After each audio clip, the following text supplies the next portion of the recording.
সূরা ফাতিহা এরা পথভ্রষ্ট হবে। এদের অনুসারীরা, আমার মুসলমান ভাই আপনাদেরকে অনুরোধ করছি, এদের অনুসারী হবেন না, পশ্চিমী দুনিয়ার অনুসারী হবেন না। যারা বলছেন এই মৌলবীদিকে আমাদিকে মাদ্রাসা ছাপ করেছে, এদের কাছে কিছুই নেই। পশ্চিমী দুনিয়ার কাছে, আমেরিকার কাছে নাসা আছে, তার কাছে টেকনোলজি আছে। আপনারা শুনলে অবাক হবেন। আজকে ভারতের মুসলমান, বাংলাদেশের মুসলমান, বাংলাদেশে দেখলাম সেলিব্রিটি করা হয়েছে, সেলিব্রেট করছে কাকে? ক্রিসমাসকে। অথচ মুসলিম রাষ্ট্র, আমরা যে রাষ্ট্রে বাস করছি, তোমার জানা নেই আমাদের দেশের যারা হিন্দু ভাইদের যারা নেতা আছে, যারা সাধু আছে, যারা संघ আছে, তারা প্রকাশ্যে বলছে ये हमारा संस्कृत नहीं है, ये हमारा आदत नहीं है कि हम इसको मान ले। लेकिन हमारे मुसलमान भाई आप कह रहे हैं हम मौलवी के बात क्यों माने? कल के देखला मोबाइल একটা হিন্দু ভাইদের বাচ্চা ছেলে কপালে তিলক লাগানো আছে, সে বলছে हम तो क्रिसमस नहीं मानेंगे क्योंकि ये हमारा संस्कृत नहीं है, ये हमारा आदत नहीं है। একটা বাচ্চা ছেলে, আর বড় কষ্ট লাগে, আপনি আপনার বাচ্চাকে কেক কিনে এনে খাওয়াচ্ছেন 25শে ডিসেম্বর। আজকে বড়দিন ইসলামে কোথায় পাবে? আজকে 1 জানুয়ারি শুনলেন যে অভিভাবকরা, মায়েরা বাপেরা এসে বসেছে, এখনো ঠান্ডাকে উপেক্ষা করে আমার কথা শুনছেন। আমি অন্তর থেকে দোয়া দিয়ে যাচ্ছি আর অনুরোধ করে যাচ্ছি, 1 জানুয়ারি তোমার ছেলে যদি পয়সা চায় ফিস করার জন্য, তাকে টাকা দিও না। যে মা বাপ বলবে এই মৌলবীদের কথা শোনা যাবে না, টাকা আমি দেবো, আপনি টাকা দেন, আল্লাহর কসম করে বলছি তুমি কিয়ামতের দিনে কঠিন পাকড়াও হবে তুমি যদি নামাজি হও। তারপরে কেন তুমি এমন করেছো? ইহুদি আর নাসারাদের কালচারকে তুমি গ্রহণযোগ্যতা দিয়েছো, ইসলাম এটা স্বীকৃতি দেয় না। শুনে বাংলাদেশ বাদ দেন, পাকিস্তানে কঠোরভাবে নিষেধ আছে, ক্রিসমাস পালন করা যাবে না মুসলিম রাষ্ট্র। আফগানিস্তানে কঠিনভাবে নিষিদ্ধ আছে, এগুলো যদি বলেন ইসলামী রাষ্ট্র। চলো চায়না, চীনেতে কোন রকমের ক্রিসমাস পালন হয় না, যেহেতু তারা হচ্ছে কি না বুদ্ধ নয়, তারা হচ্ছে নাস্তিক, তারা কোনো ধর্মই মানে না। চীনে কোনো ধর্ম নাই, ধর্ম মানতে পারে না কমিউনিস্ট। আর একটা হচ্ছে ভুটান, ভুটানে বৌদ্ধ ধর্ম পালন করে, তাদের দেশেও কেউ ক্রিসমাস পালন করতে পারে না, কঠোরভাবে নিষেধ। ইরানে নিষেধ, ইরাকে নিষেধ, লেবাননে কঠোরভাবে কয়েক হাজার বছর থেকে নিষেধ, লেবাননে, লিবিয়াতে নিষেধ, মিশরে নিষেধ। পালন করবে কে? বলে ভারতের মুসলমানরা একটু ভদ্র মুসলমান, তাই না? আর পালন করবে না কেন? আমাদের দেশের নেতারা তো বলছে ধর্ম যার যার উৎসব সভা, তাই না? তারা আমাদের মুসলমান এই ভাষা বলতে পারে। আমি একটা ব্যবসায় করেছি, যদি এটা হয় খুব ভালো ভাষা, কুরবানির সময় ওদিকে ডাকবো, গরুর ঠ্যাংটা ধরবি আর খুব ভালো কথা। ধর্ম সভা, উৎসব সভা, ধর্ম যার যার উৎসব সভা, এই কথাটা বললে হারাম কোন নেতা বলেন না এটা মানা যাবে। আমাদের দেশে তো ওইটাই হয়। এখন ইফতারি পার্টি চলে না আপনাদের দেশে ইফতারি পার্টি হয়? হ্যাঁ হ্যাঁ, থানায় ইফতারি পার্টি, পার্টি অফিসে ইফতারি পার্টি, রাজ্যসভায় ইফতারি পার্টি, রাষ্ট্রপতি ভবনে ইফতারি পার্টি। তো ফ্যাশন হয়েছে ইফতারি। কেন? সেখানে পোস্টার দেওয়া থাকছে ধর্ম যার যার, উৎসব সভা। বলে দারুণ জিনিস। আমি আজ থেকে 6-7 বছর আরো বেশি হবে, তখন আমাদের রাষ্ট্রপতি ছিলেন প্রণব মুখোপাধ্যায়, তিনি রাষ্ট্রপতি ছিলেন। তো রমজান মাসে আমি মাদ্রাসার আদায় করতে বের হয়, ফজরের পরে মাদ্রাসাতে ঘুমিয়ে যাই, বাড়ি যাই না, পাশেই বাড়ি যাই না, ডিস্টার্ব হবে, আমার মেয়ে ডিস্টার্ব করবে বলে আমি মাদ্রাসাতেই ঘুমাই। ফজরের নামাজ পড়ছি, তো 9টার সময় উঠে গোসল করে রেডি আদায়ে বের হবো। পেপারের প্রথম পৃষ্ঠায় থেকে দেখতে পাচ্ছি আমাদের মতো টুপি লাগিয়ে একজন দোয়া করছে, তাড়াতাড়ি নিয়ে দেখি আল্লাহ ওলিটাকে।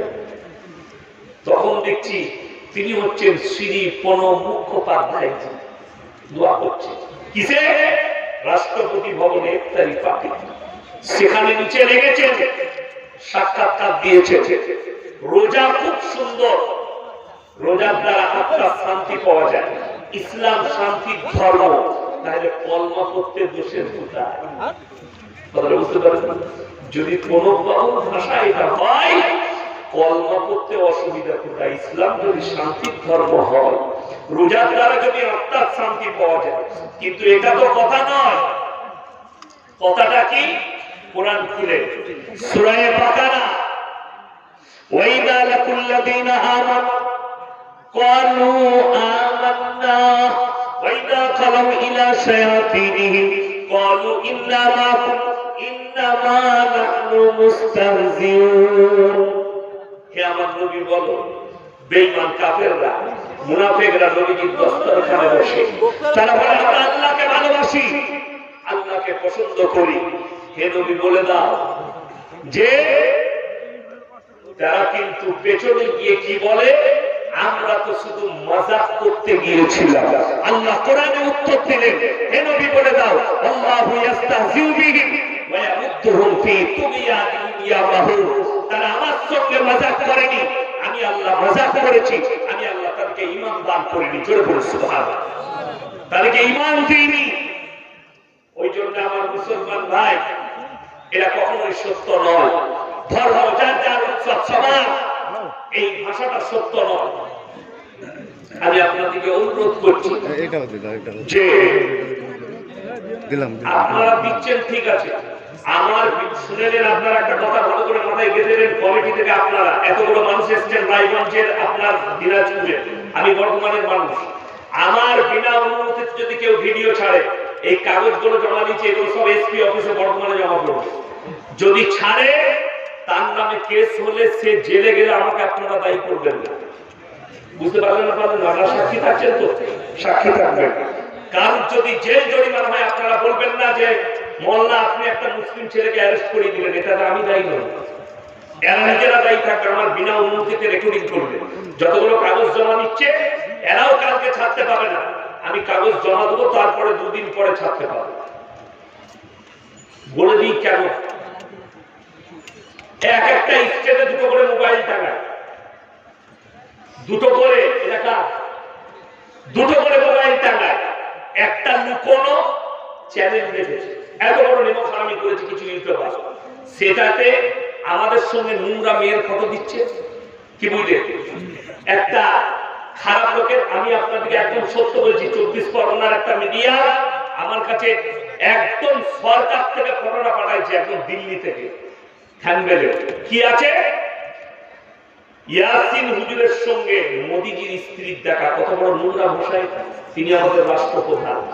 আমি এই ভাষাও বলিনি, এ কথাও আলোচনা করিনি, অথচ থ্যাঙ্গেল দিয়েছে। এটা চ্যানেলটাকে আমাকে খুঁজতে হলো, বার করতে হলো। আমি জলসা করবো না মাদ্রাসার ক্লাস করবো না, আমি চ্যানেলগুলো খুঁজে বেড়াবো। আপনারা বলুন, আমার সময় আছে? আমার ঘুমবার সময় নেই। আর একটা ছেড়েছে হুজুরের নতুন স্ত্রী হাসিনা। আমি কবে বললাম যে আমার বউ? হ্যাঁ, আপনারা হাসছেন, বাস্তব বলছি। তিনি রাষ্ট্রপ্রধান। আমি যখন এই ভাষা বলিনি, তো এটা তোমার জন্য ছাড়া। শুনে নিন, এইভাবে যে ইউটিউবাররা ইনকাম করবে, তার থেকে বড় হারামখোর ইনকামকারী কেউ হারাম। আর তাদেরকে আল্লাহর কাছে জবাব দিয়ে করতে হবে। বক্তাকে বদনাম করতে চাইবেন না। আমি অনুরোধ করে যাচ্ছি। ওই জন্য আমার বিনা অনুমতিতে রেকর্ডিং করলে আপনি ফাঁসবেন। আমি কিছু জানি না, আমি আপনাদেরকে সাক্ষী রেখে দিলাম।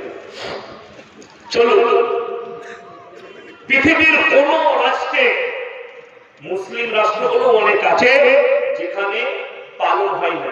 আমাদের ভারতে পালন হয়। কেন? এরা আমাদেরকে বুঝিয়ে রেখেছে ধর্ম যার যার উৎসব সভা। এই ভাষাটা কেটে দেন। এই ভাষা সঠিক ভাষা নয়।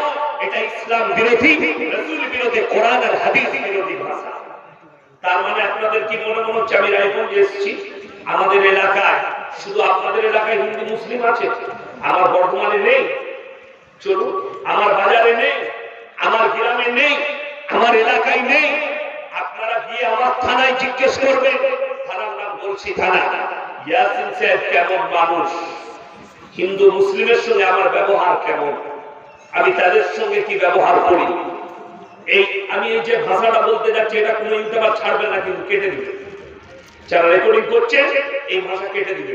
এটা বলাটা আমার জন্য গুনাহ হয়ে যাবে। কিন্তু বলছি, যাদের মনে কিন্তু যাচ্ছে যে ইয়াসিন সাহেব মনে হয় হিন্দুদিকে ইনসাল্ট করছে, আল্লাহর কসম করে বলছি না। লকডাউনে আমার গ্রামে 5000 বাড়ি আছে, সব মুসলিম। 35 ঘর, 15 ঘর বাকি আছে, 20-25 ঘর দাস আছে, 40 ঘর হবে সব মিলিয়ে দাস আর বাকি, এগুলো মিলিয়ে।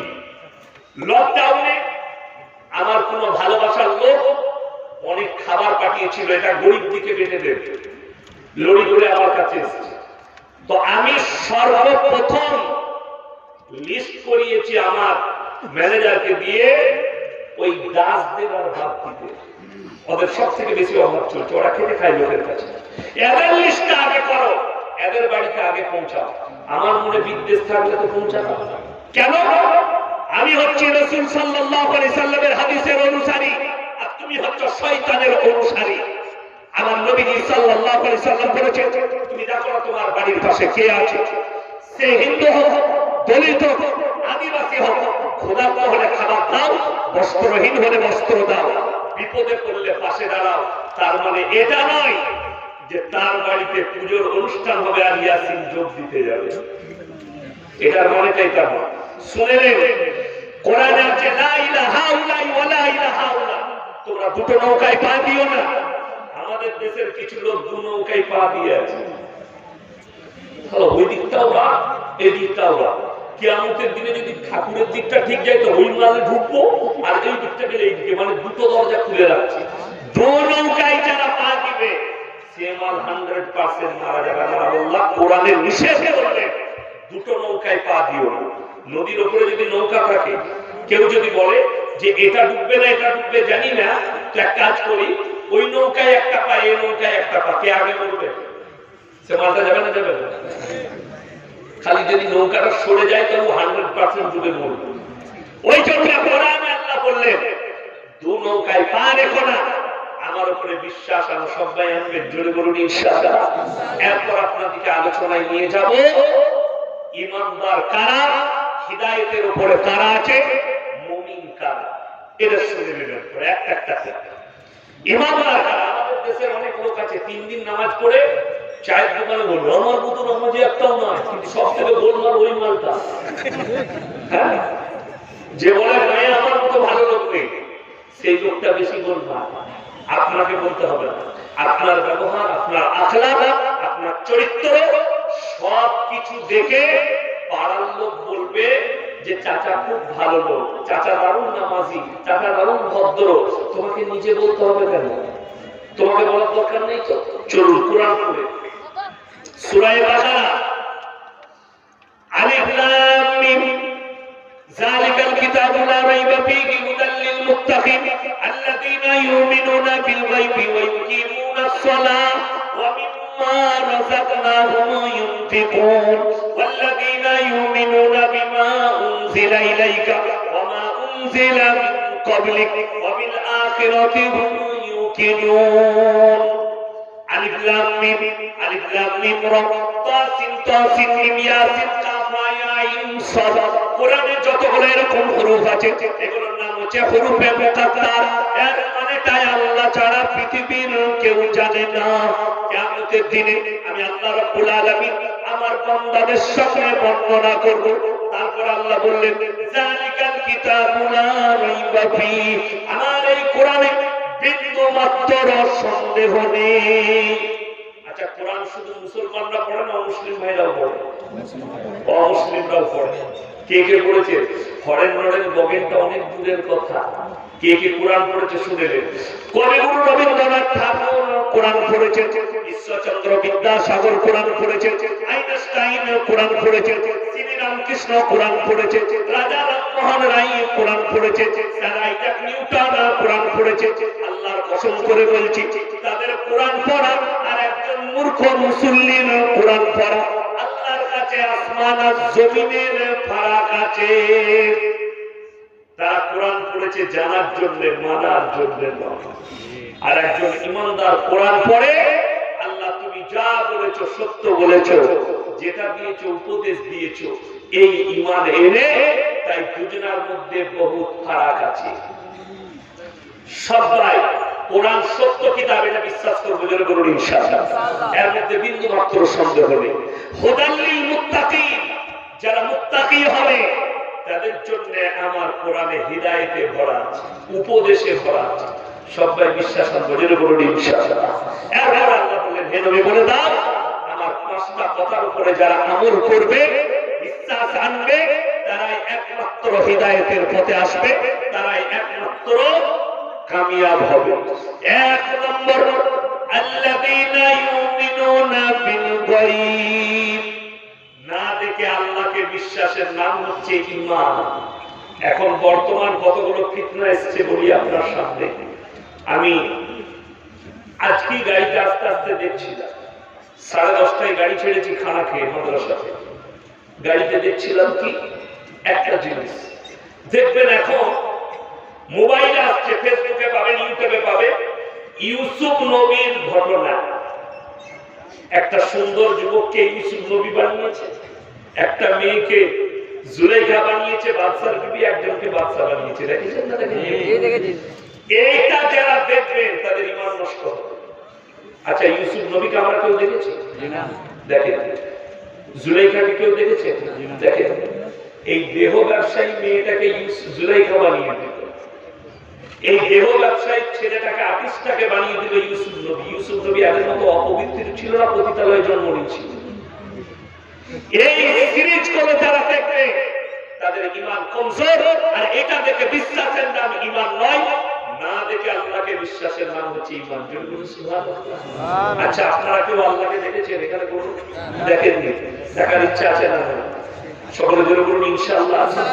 যদি দেখতে চান, আপনাকে আইয়ুকুম আহসানু আমালা, ভালো আমল করে মুমিন হতে হবে আপনাকে দেখতে গেলে। যদি বলেন কেমন করে দেখবেন, আমাদের বাবা যখন মেয়ে দেখতে যায় তখন কি বলে? বললেন একটা মেয়ে দেখে এলাম, সুন্দরী মেয়ে। তখন তুই যাবি, আজকে শুক্রবার, পরের শুক্রবার তুই যাবি। তখন আমাদের মনেতে লাগবে ফুটে, আল্লাহ আমি কবে দেখবো মেয়েটাকে। তাই আমি যখন গুজরাটে পড়া শেষ করে যখন ইরফানিয়ায় পড়ি, কিরাত, আমার মা সেই বছরে আমার কিরাত পড়া শেষ, আমার মা ফোন করলো, বা তোমার বিয়ে ঠিক করেছে। আমরা হায় হায় কি করবে? কোথায়? তোমার ফুফুর মেয়ের সঙ্গে। আমি পড়ার জীবনে কুটুম ঘর ঘুরিনি, পড়ার জীবনটা পড়াতেই কাটিয়েছি। আল্লাহ কুটুম ঘর জানতাম। তো আমি বললাম তাইলে আমি দেখবো। বললে তাইলে দেখতে হলে তুমি বকরা ঈদের ছুটি পড়বে, ছুটিতে চলে এসো। যাবো। আব্বাজি টাকা পাঠালো, আমি টিকিট করলাম, অমুক তারিখে টিকিট, ছুটি পড়বে, যাবো। তো আমি রোজ একবার করে টিকিটটা বার করে দেখতাম, আল্লাহ কত তারিখ হলো, খালি বলতো কবে টিকিটটা হবে, কবে যাব, কবে দেখবো। এটা হচ্ছে মানুষের নফসের খায়শিয়াত। আপনার লোক আমার যিনি অর্ধাঙ্গিনী হবে, যদি একটা বিধির চর্চে তোমার মনে এরকম হয় যে আমার যে স্ত্রী হবে অর্ধাঙ্গিনী হবে, তাকে আমি কবে দেখবো, এটা যদি তোমার হয়, তাহলে এরপর ভেবে দেখুন যে আল্লাহকে যারা দেখার আশা করছেন তাদের মনে কতটা আশা করা দরকার। সিজদায় পড়ে চোখের পানি ফেলাবেন, আল্লাহ তোমার দিদারটা যখন হবে কেমন হবে। আল্লাহ কিয়ামতের দিনে জান্নাতি দিকে দিদার করাবেন। জোরে বলুন সুবহানাল্লাহ। আল্লাহ দিদার হবে, জোরে বলুন সুবহানাল্লাহ। আপনি আশা করে থাকুন, কি করে? ভালো আমল করে আপনি আশা করবেন, ভালো আমল করে। আমাদের সমাজের লোক তো বিনা আমলে, বিনা নামাজে, বিনা দিনদারিতে আমরা জান্নাতে যেতে চাই। কেমন? এই মাদ্রাসায় একবার জলসা হচ্ছে, চোর পয়সা দিয়ে আসছে, এসে আমাকে পয়সা দিবেন, পয়সা দিয়ে বললেন হুজুর দোয়া করুন।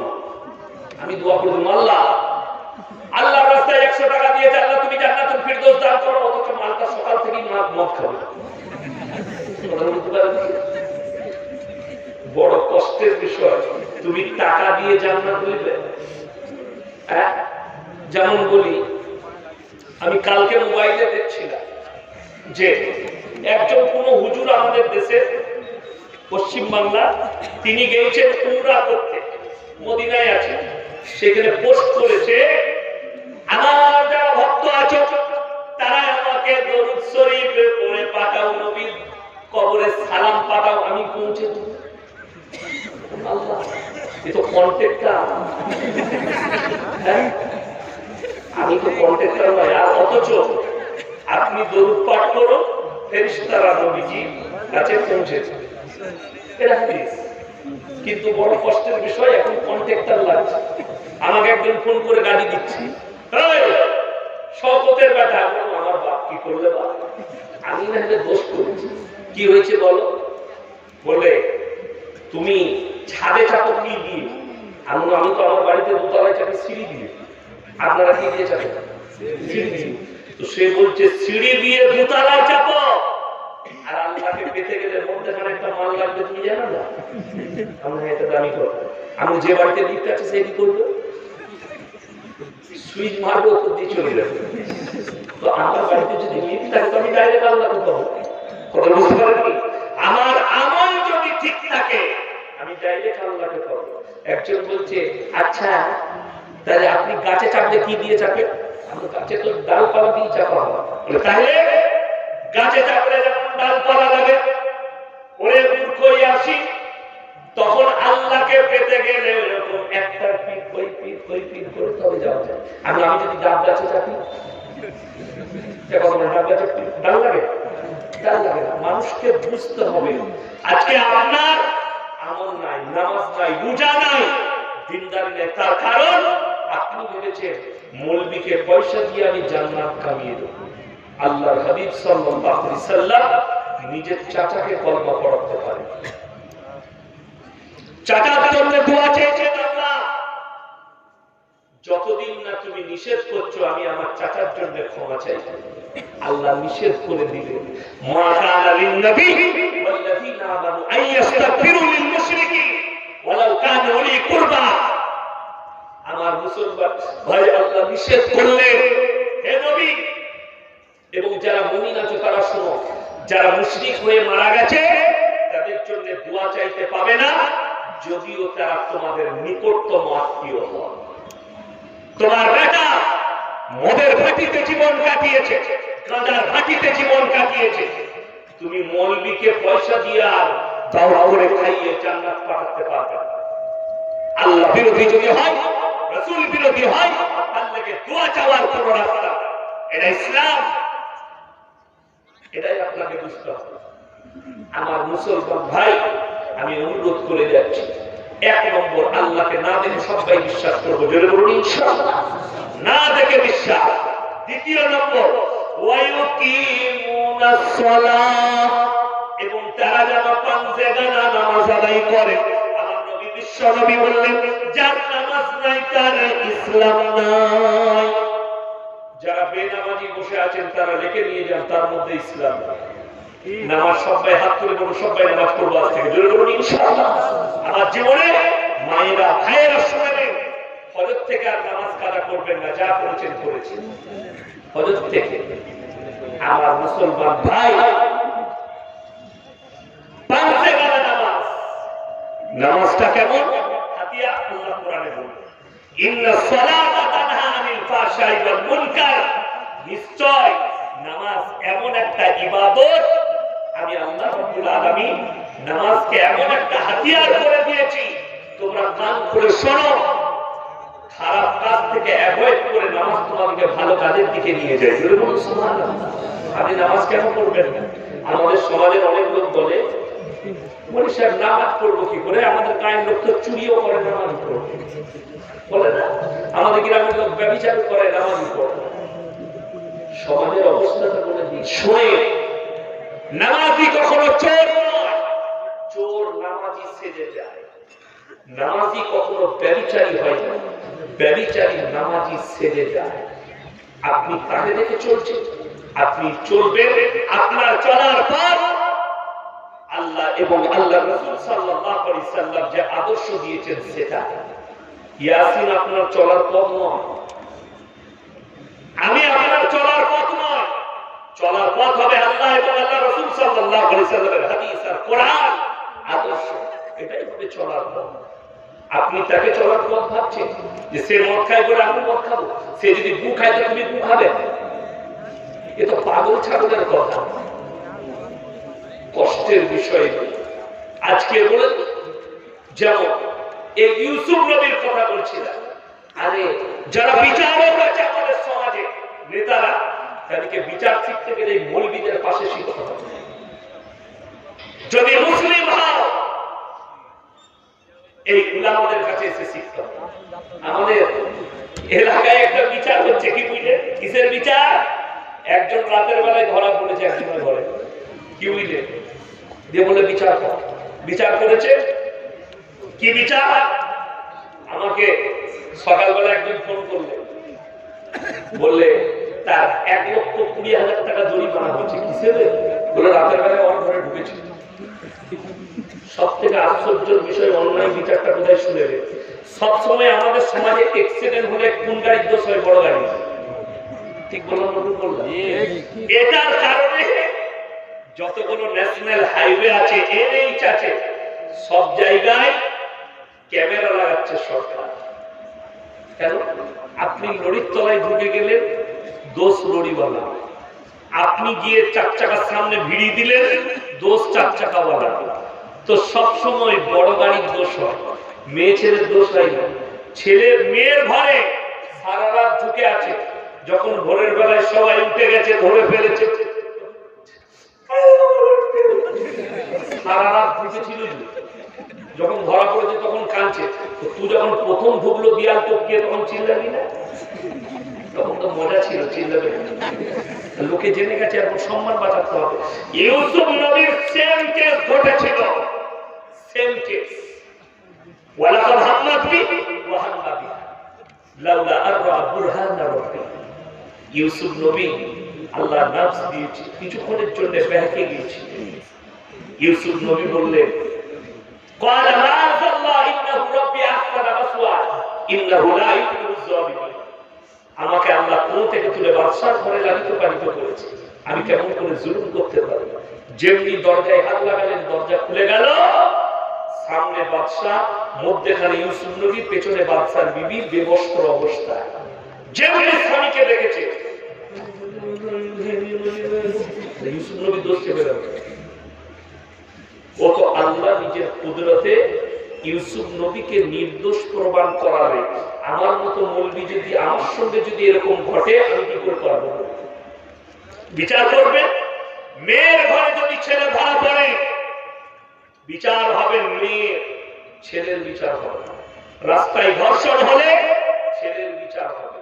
ছেলে আর মেয়ে যদি পরকীয়া করে, তুমি যদি শরীয়ত মানো, ইসলাম বলছে ছেলে আর মেয়ে বিবাহিত হলে তাদের মুন্ডুচ্ছেদ করে দাও। কিন্তু আমাদের দেশে 1 লাখ টাকা জরিমানা, শুনেলেন? 1 টাকা যদি জরিমানা করেন, আল্লাহর কসম করে বলছি, ইসলামের জরিমানা নাই, হারাম। ইসলামের শাস্তি আছে, জরিমানার টাকাটা হারাম। কোন রকমের শরীয়তে জায়েজ হবে না জরিমানার টাকা। ওই টাকা সুদের টাকা সমান কারণ, পার্থক্য নেই। আমাদের সমাজের লোক বুঝে না। কেন? সে তো মৌলবীর থেকে বেশি মশলা জানে, তাই না? সে তো বেশি বড় মুক্তি। সে জানছে আমি আমার পাওয়ারে যা করবো, পাওয়ার কতদিন থাকবে। ফেরাউন পাওয়ার দেখিয়েছিল, আল্লাহ নিচুড়ে রস বার করে দিয়েছে ফেরাউন। তুমি ইয়াসিনের কলার ধরবে? আজকে সমাজের পরিস্থিতি এটাই তো। একটা মৌলবী যদি হক কথা বলতে যায়, তার কলার ধরা হয়। কত মৌলবীর চাকরি চলে গেল সুদের বয়ান করার জন্য। কত মৌলবীকে গালি খেতে হচ্ছে সুদের বয়ান, মদের বয়ান, গাঁজার বয়ান, বিড়ির বয়ান করার। আপনারা জানেন আর এই সমাজ বলে আমরা কল্যাণ নিয়ে আসবো। আপনি বলছেন আমি ইসলামে প্রতিষ্ঠিত হব, কি করে হবে? নামাজি হন, নামাজির মতো নামাজি হবে, জোরে বলুন ইনশাআল্লাহ। পাইকারি নামাজ হবে না, আমাদের দেশে পাইকারি নামাজি বেশি। নামাজি না পাইকারি, বাজারে দোকান চালাচ্ছে, মসজিদে আজান হয়ে গেছে, যখন ইকামত হচ্ছে তখন ছুটে যাচ্ছে আল্লাহ, আর মনে করছে না দোকানে চাবি লাগাইছি না লাগাই। সুন্দর হবে নামাজ আর দোকান একসাথে মিশে যাবে। ঠিক আছে, অনেকজন তো দাঁড়িয়ে দাঁড়িয়ে সূরা ফাতিহা পড়ে না, টাকা গুনে আজকে বেশ ভালো বিক্রি বাটা হলো না, টাকা কাপড় বেশি বেচলে ভালো হতো। ফেরেশতারা বলবে আল্লাহ কাপড় গুনছে, নামাজ পড়ে না। এই তো নামাজের হাল। কেন? আমার নবী বিশ্বনবী বললেন ফাইন্নাহু ইয়ারা, তোমরা যখন নামাজে দাঁড়াবে মনে মনে ভাববে আমি আল্লাহকে দেখতে পাই না না পাই, আমার আল্লাহ আমাকে অবশ্যই দেখছে। এরা মনে মনে ভাবলে নামাজের মধ্যে মনোযোগ আসবে। তবে নামাজ তো আপনার পাইকি না, আপনি মনে করেছেন নামাজে, শুনেলেন পৃথিবীর সমস্ত হাজত ছেড়ে নামাজ পড়ুন। আপনি আসলে নামাজ পড়তে ঢুকছেন, হালকা পায়খানা লেগেছে, আপনি মনে মনে করলেন আগে নামাজটা পড়িয়ে নিই তারপরে পায়খানা করব। দিয়ে 4 রাকাতে ইমাম সাহেব যখন দাঁড়িয়েছে 3 রাকাতে, তখন একে জোরে লেগে গেছে, তখন দাঁড়িয়ে খালি এরকম কতক্ষণ শেষ হয়, নামাজ আর পায়খানা একসাথে মিশে গেল। এটাই ইসলাম নিষেধ করেছে, হাজত ছেড়ে না তারপরে নামাজে থাকো। পৃথিবীর হাজত রাখো না, পেছনে সব ফেলে দাও, হাজত শেষ করে না। জুম্মার দিনে নামাজ পড়তে যাবে, বিবি 11টার সময় বললে ও খানা হয়ে গেছে, রুটি খেয়ে না। আপনি বললেন না না না দাঁড়া, আগে নামাজটা পড়ে আসে। ইমাম সাহেব লম্বা খুতবা টেনে দিয়েছে, আবার সূরাটাও লম্বা পড়েছে, দিয়ে দ্বিতীয় রাকাতে দাঁড়িয়ে মনে মনে করছে আচ্ছা করলে তো বউ লেগে গেল, তাড়াতাড়ি শেষ করছে না, নামাজ আর খাবার একসাথে মিশে গেল। এটাই ইসলাম নিষেধ করেছে। তুমি হাজত মিটিয়ে দাও, খাবারের প্রয়োজন একটু নাস্তা করে দাও, একটু খেয়ে দাও, যাতে পেটের হাজত না থাকে। পায়খানা প্রস্রাব থাকলে করে দাও, যেন সেই হাজতটা না থাকে। আল্লাহ ঘরে ঢুকে গেলে ইতিকাফের নিয়ত করে ঢুকো। আমাদের দেশের লোক তো ব্যবসার সবকিছু হিসেব বাকি তো মসজিদে জুম্মার দিনে বসে পড়ে, খুতবা চলছে, আজকে ক টাকার বেচলি, বিক্রি বাটা ভালো হয়েছিল তো, ক টাকা হাতে ক কেজি আলু বেচলিবে। এটা কিয়ামতের আলামত যে মসজিদের ভেতরে মানুষ দুনিয়াদারির কথা বলবে। এখন চলছে না, চলেনি, কথা বলে দুনিয়াদারির কথা।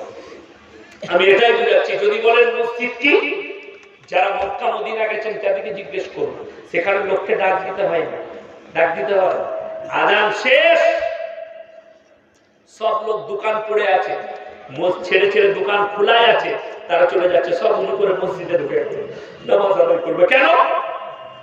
তারা জানে নামাজ ফরজ, আমাকে নামাজটা পড়তে হবে। বড় কষ্টের বিষয় আমাদের দেশে। তবে এটা করবেন না, দোকান খুলে মসজিদে চলে যান, ঘুরে এসে দেখবেন দুটি চানাচুর নাই, কেন? আমাদের দেশে সব আউলিয়া। তা না হলে আমাদের দেশে, ভারত পাকিস্তানে, বাংলাদেশে কখনো মসজিদের দরজা থেকে জুতো চুরি হয়? আমাদের মসজিদ থেকে জুতো চুরি হয়। জুম্মার দিনে কিছু মাল আছে, তারা নামাজ পড়তে যায় না, নতুন জুতো চুরি করতে যায়। মসজিদে ঢুকার সময় এম করলে এগুলো লাগাবো আজকে, ও নামাজ শেষে সুন্নত পুনত কিছু পড়ে নাই, চপ্পলগুলো পরে বেরিয়ে যাচ্ছে। যদি ধরা পড়ে যায়, বুঝতে পারি না ভাই, তুই যে পুরনো পরে এসেছিস, নতুনটা কি করে তোর পায়ে ঢুকলে বুঝতে পারবি না, যেগুলো নতুন জুতো। ধরা পড়লে বলবে কি করে ঢুকলো বুঝতে পারি না, আর ধরা যদি না পড়ে তাহলে চলে গেছে। এটাই নিষেধ করছি। নামাজ খেয়াল দিয়ে পড়ো, কোরআন শুনে রে। নামাজ আল্লাহ তাআলা মসজিদে 24 ঘন্টা থাকতে বলেছেন। কেউ যদি বলে আমি মসজিদে 24 ঘন্টা আল্লাহ আল্লাহ করি, নামাজ পড়ি, মসজিদ থেকে বের হয় না, সংসার আল্লাহ চালায়, সেই লোকটার নাম হচ্ছে চোর, না হলে ধোঁকাবাজ, না হলে প্রতারক। এটা ইসলাম। কেন? কোরআন কি বলছে শুনেলেন, আল্লাহ কি বলছে, ইয়া আইয়ুহাল্লাযীনা আমানু ইযা নুদিয়া লিস-সালাতি মিন ইয়াউমিল জুমআহ ফাসাউ ইলা যিকরিল্লাহি ওয়া যারুল বাই' যালিকুম খায়রুল লাকুম ইন কুনতুম তা'লামুন। হে আমার বিশ্বনবী, পৃথিবীর মানুষকে বলে দাও, যখন তোমাদেরকে জুমার জন্য ডাক দেওয়া হয়, পৃথিবীর সমস্ত কিছু কাজকে ফেলে, সমস্ত হাজতকে ফেলে তোমরা আল্লাহর ঘরের দিকে চলে এসো। কতক্ষণ থাকবেন মসজিদে? আল্লাহ কোরআনে পরের আয়াতে বললেন, ফাইদা কুদিয়াতিস সালাতু ফান্তাশিরু ফিল আরদি ওয়াবতাগু মিন ফাদলিল্লাহ ওয়াজকুরুল্লাহা কাসীরান লাআল্লাকুম তুফলিহুন। হে আমার বিশ্বনবী, পৃথিবীর মানুষকে বলো, আবার যখন নামাজ শেষ হয়ে যাবে তোমরা পৃথিবীর মুখে ছড়িয়ে যাও হালাল রুজির সন্ধানে। নামাজ হয়ে গেল, বেরিয়ে যাও, আবার আসরের আজান হলো, ঢুকে যাও, আবার নামাজ হলো, আবার ছড়িয়ে পড়ো হালাল রুজির সন্ধানে। আল্লাহর কাছে বলুন, আজকে মুসলমান শুনে রে, এটা মাদ্রাসার জলসা। ভারতের কিছু কিছু লোক, অশুভ লোক, তারা স্বপ্ন দেখছে এই মাদ্রাসাগুলো গুড়িয়ে দেবো। আল্লাহ কসম করে বলছি, তুমি তো দূরের কথা, তোমার 14 পুরুষের মাদ্রাসা তো দূরের কথা, কোরআনের একটা জের জবরকে পরিবর্তন করার ক্ষমতা পৃথিবীর কোন শক্তির নাই। জোরে বলুন সুবহানাল্লাহ। আজকে মুসলমান পিছিয়ে কেন? সব থেকে বড় জিনিস হচ্ছে মুসলমানের কাছে দ্বীনি ইলম নাই। প্রত্যেকটা মুসলমান নরনারীর জন্য ফরজ দ্বীনি ইলম হাসিল করা।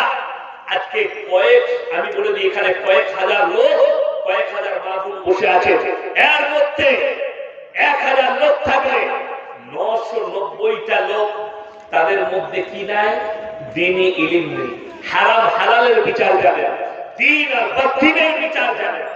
চলুন সবাই হাত তুলে বলুন, নামাজ কেউ ছাড়বেন? জোরে বলুন ইনশাআল্লাহ। না সবাই পড়বেন? জোরে বলুন ইনশাআল্লাহ।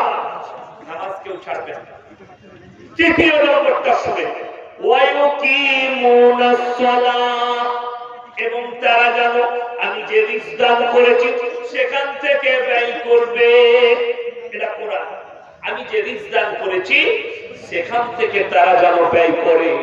আমার মুসলমান ভাই, আপনি দ্বীনি ইলম না থাকার কারণে হারামটাকে হালাল মনে করেছে। মুসলমান ছেলেরা কতটা দ্বীনি ইলম হাসিল করেছে শুনে নেবেন। লরি চালায়, দুটো মুসলিমদের ছেলে ট্রাক চালায়, রায়গঞ্জে হাই রোডে দাঁড়িয়েছে, নাহলে মালদার কাছে ঢুকে হোটেলে ঢুকি বলছে 2 বোতল মদ তো দুজনে মিলে খেয়ে নিল। তারপরে বলছে ভাই মুরগির গোশ আর রুটি নিয়ে আয়। তো মুরগির গোশ আর রুটিটা এনেছে, যাতে মাথা হলে কি হবে? তার তো ঠিক আছে, মুরগিটা জবাই না কাটা ভাই, আর মা হারাম করে জুতো করে প্রথমে মদ খেয়েছিস, ওটা জিজ্ঞেস করে লাভ আছে?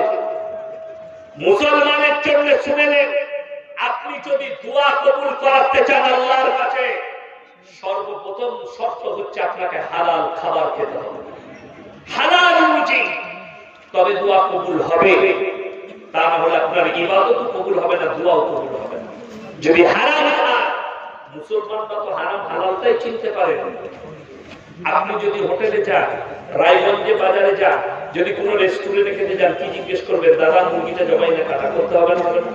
এ কথা বলেন, করতে হবে না? হবে না? করতে হবে। কেন? আপনার জন্য শর্ত হচ্ছে হালাল খাওয়া।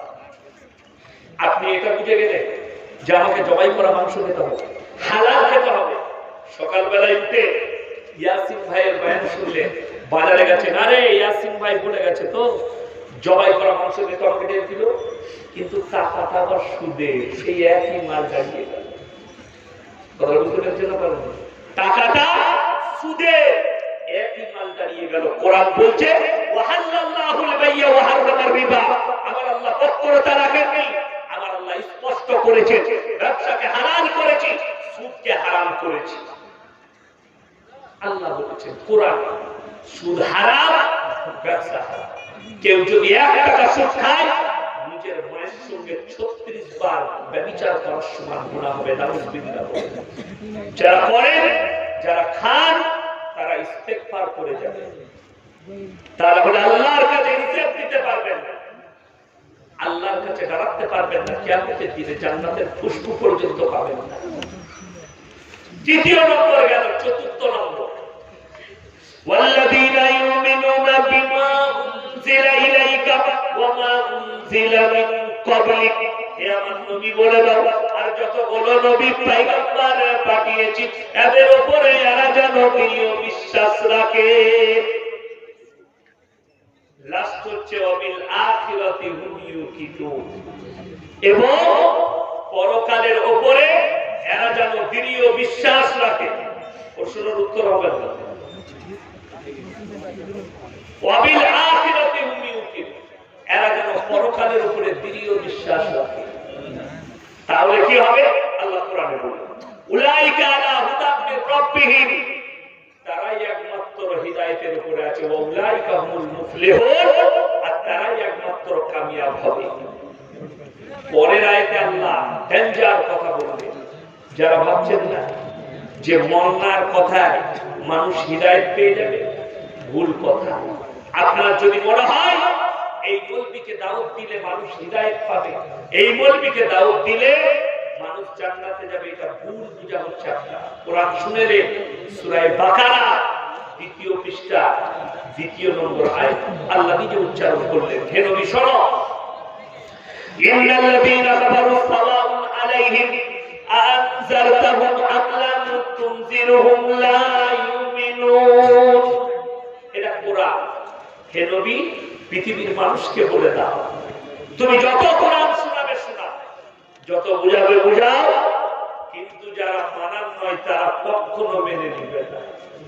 যারা মানার নয় তারা কখনো মেনে নিবে না। আমার আল্লাহ কোরআনে বললেন, নবীজি বললেন ও আল্লাহ, কেন তারা আমার কথা আপনার কথা মানবে? আমার আল্লাহ রাব্বুল আলামিন বললেন খাতামাল্লাহু আলা কুলুবিহিম ওয়া আলা সামিহিম ওয়া আলা আবসারিহিম গিশাওয়া ওয়া লাহুম আযাবুন আযীম।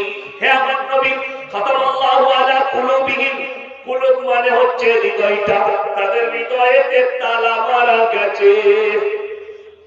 যত কথা বলবে বল, তাদের হৃদয়ে তালা পড়েছে, তাদের হৃদয়ে আর কথা প্রবেশ করবে না।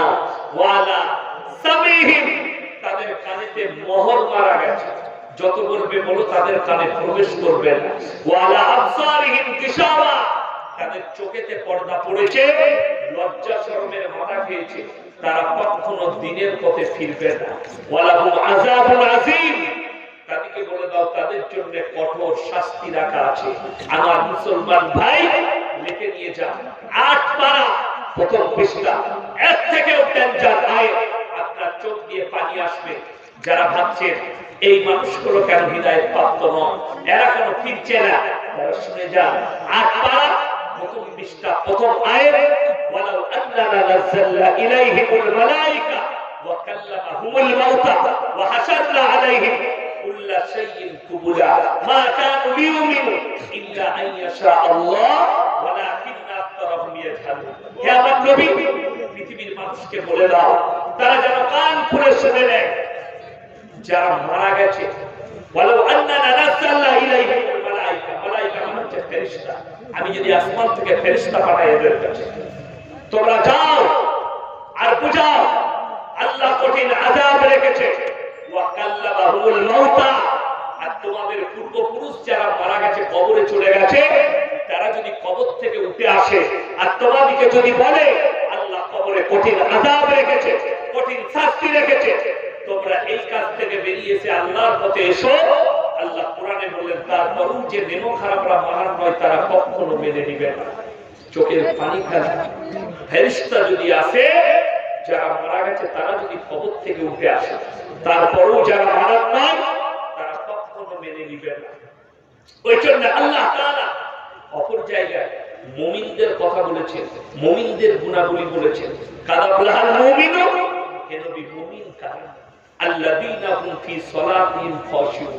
এই জায়গাতে আল্লাহ ১ নম্বরে রেখেছেন নামাজকে। নামাজটা কেমন রেখেছেন? খুজুর সঙ্গে নামাজ রেখেছেন। কিসের সঙ্গে বললাম? খুজুর সঙ্গে নামাজ রেখেছে। হে আমার নবী, পৃথিবীর মানুষকে বলে দাও তারা যেন খুজুর সঙ্গে 5 মিনিটের নামাজে 10 মিনিট খরচ করবে, পাইকারি নামাজ পড়বে।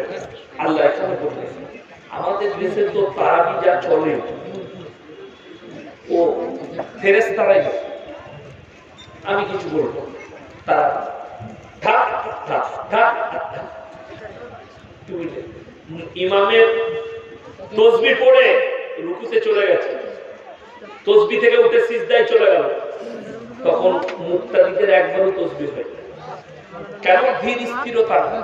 দোষটা তো ইমামের নয়, দোষটা হচ্ছে সমাজে।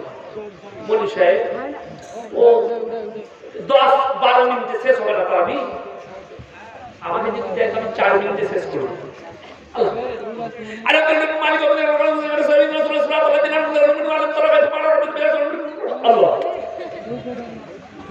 8 মিনিট 10 মিনিট সব শেষ করবে, কিন্তু কেউ বুঝতে পারবেন না মাল করছে কোথায়। বড় কষ্ট লাগে। আপনাদের এই এলাকায় আমার সাথী আছে, গাড়ি খাইরুল ইসলাম, এই পাশের গ্রামে বাড়ি, স্কুল করেছে, আমার খুব কাছের মানুষ, অন্তরের মানুষ। আমরা এক বিছানায় পড়াশোনা করেছি শুয়ে গুজরাটে। গাড়ি খাইরুল ইসলাম আমার খুব অন্তরে। তার বাড়িতে গিয়েছিলাম আমি, এখনই নাস্তা করে এলাম তার বাড়ি থেকে। আমার বন্ধু হয়, একদম ক্লাসে, সে জানে আমরা গুজরাটে তারাবি শুনিয়েছি। আলহামদুলিল্লাহি রাব্বিল আলামিন আর রহমানির রহিম মালিকি ইয়াউমিদ্দিন ইয়াকা না'বুদু ওয়া ইয়াকা নাস্তাঈন ইহদিনাস সিরাতাল মুস্তাকিম সিরাতাল লাযীনা আন'আমতা আলাইহিম গায়রিল মাগযুবি আলাইহিম ওয়ালাদ-দাল্লিন। সূরা ফাতিহা বললাম, বুঝতে পারলেন না? আলহামদুলিল্লাহ মালিক ফেরেশতারাও খুঁজে পাবে না মাল করছে। আমাদের দেশে তো ওই তারাবি চলে, কি হইলে আর এরা বলে প্রথম তারাবি পড়ছি, কেলানি ছাড়া কিছুই পাবি না, নামাজ হয় না, ওগুলো পাইকারি নামাজ। আল্লাহ কোরআনে বললেন আল্লাযীনা হুম ফি সালাতিহিম খাশিউন, যারা মুমিন হবে তারা খুজুর সঙ্গে নামাজ আদায় করবে, ধীর স্থিরতার সঙ্গে, তাড়াতাড়ি নয়, চটজলদি নেই। সবথেকে দ্বিতীয় নম্বরটা বললে ওয়াল্লাযীনা হুম আনিল লাগwi মুরিদুন, এবং তারা নিজেদেরকে সমস্ত পাপ থেকে, গুনাহ থেকে বঞ্চিত রাখবে। সবাই গুনাহ থেকে নিজেদেরকে বঞ্চিত রাখবে, জোরে বলুন ইনশাআল্লাহ। যে যুবকদের মনে হচ্ছে, যে মাদের মনে হচ্ছে আমরা পাপ থেকে সরতে পারছি না, গুনাহ থেকে সরতে পারছি না, আমি দয়া করে অনুরোধ করে যাচ্ছি 40 দিন টানা তাহাজ্জুদের নামাজ পড়ো, জীবন গুনাহমুক্ত জীবন হবে, পাপ মুক্ত জীবন হবে। ভাইয়েরা আমার, যুবকেরা, তোমরা আজকে সব থেকে বেশি গুনায় জড়িয়েছে আমাদের যুবক যুবতীরা। তার কারণ জানেন? তার কারণ হচ্ছে মোবাইল। তার মূল কারণ হচ্ছে মোবাইল। আপনি যদি বলেন কেমন করে, আপনাদেরকে বুঝি। গত 3 মাস আগে 24 পরগনায় একটা ধর্ষণ কেস ঘটেছিল। কিসে? একটা 80 বছর, 70-80 বছরের বৃদ্ধা মেয়েকে একটা 22-23 বছরের যুবক ধর্ষণ করেছে, ধরা পড়ে গেছে, পুলিশে অ্যারেস্ট করেছে, তার জবানবন্দি নিয়েছে। ছেলেটা কি বলেছে জানেন? আমি ভাবতে পারিনি আমার দ্বারা এটা হয়ে যাবে। বলে তুমি এই কাজ করলে কেন? বলে আমি অতিরিক্ত পর্ন দেখি, আমি পুকুরের পাড়ে পর্ন দেখছিলাম, মেয়েটা পেশাব করতে এসেছি, আমি থাকতে পারলাম না। বুঝলে? যদি বলেন এর দ্বারা ক্ষতি কি? যারা অতিরিক্ত পর্ন দেখে তার দুটো রোগ চলে আসবে। এক হচ্ছে হস্তমৈথুন, এই রোগে আক্রান্ত হবে সে। দ্বিতীয় নম্বর হচ্ছে সে তার চোখের দ্বারা তার ব্রেনটা এমন ভাবে হ্যাং হবে, তার চোখের দ্বারা সে যদি তার দাদিকে দেখে ব্যভিচারের চোখে দেখবে, তার মেয়েকে দেখলে ব্যভিচারের চোখে দেখবে, তার বোনকে দেখলে ব্যভিচারের চোখে, তার মাকে দেখলে ব্যভিচারের চোখে দেখবে। এরপর বলে দিই, আমাদের দেশে নিজের দাদিকে ধর্ষণ করা মানে একটা চরম অপরাধ, ঠিক কিনা? কথা বলে। এবং সমাজে ঘৃণিত। আমাদের সমাজে কেউ যদি মাকে জিনা করে বসে, এটা সমাজের সে ঘৃণিত হয়ে যাবে, সবাই খারাপ চোখে দেখবে, ঠিক কিনা? কথা বলে। কিন্তু অতিরিক্ত পর্ন দেখে চাইনা, দক্ষিণ কোরিয়া, উত্তর Korea, London, America, Australia, Brazil, Canada, এই দেশের লোকগুলো সেক্স ফ্রি। তারা মায়ের সঙ্গে জিনা করলেও গুনাহ নয়, তাদের কাছে পাপ নয়, তাদের কাছে আইনে অপরাধ নয়। তারা বোনের সাথে জিনা করে, তাদের মেয়েরা কুকুরের সাথে জিনা করে খালি পর্ন দেখার কারণে, তাদের ছেলেরা মায়ের সঙ্গে জিনা করে পর্ন দেখার কারণে। অতিরিক্ত পর্ণই লিপ্ত। যারা পর্নোগ্রাফি দেখবে মোবাইলের দ্বারা, তারা পাপ থেকে জীবনে বেরোতে পারবে না। এই দুটো পাপ মাস্ট তার জীবনে আসবে। আর যে যুবকরা এই হস্তমৈথুনে জড়িয়ে যাবে, জেনে রেখে দাও, তোমার বিবাহিত জীবনটা দুঃখ ছাড়া আর কিছুই থাকবে না, দুঃখে ভরে যাবে। আজকে এত অশান্তি কেন? স্বামী স্ত্রী অনেক সময় মিল হয় না, তার কারণ হচ্ছে স্বামীর যৌবন ক্ষমতা, স্ত্রীর যৌবন ক্ষমতা, স্ত্রীর মনের আশা না থাকা। যে মেয়েরা, যুবতীরা শুনে রেখে, বিয়ের আগে যে মেয়েরা শারীরিক সম্পর্কে জড়িয়ে যাবে, সেই মেয়েটা বিবাহিতর পরে, বিয়ের পরে জীবনে কোনোদিন সুখ পাবে না, স্বামীর সুখ পাবে না, খাবার সুখটা পেয়ে যাবে। এটা বাস্তব বলে যাচ্ছে। ইসলাম এটাই নিষেধ করেছে, সমস্ত রকম পাপ থেকে পাপ মুক্ত জীবন গড়ো।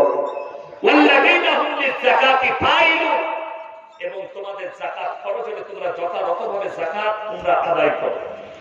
যাকাত খরচ হয়েছে, এক বালতি দুধে যদি দুটো মুখ ফেলে দেন, দুধটা দিবেন না ফেলে দিবেন? কথা বলে না, ফেলে দিবেন।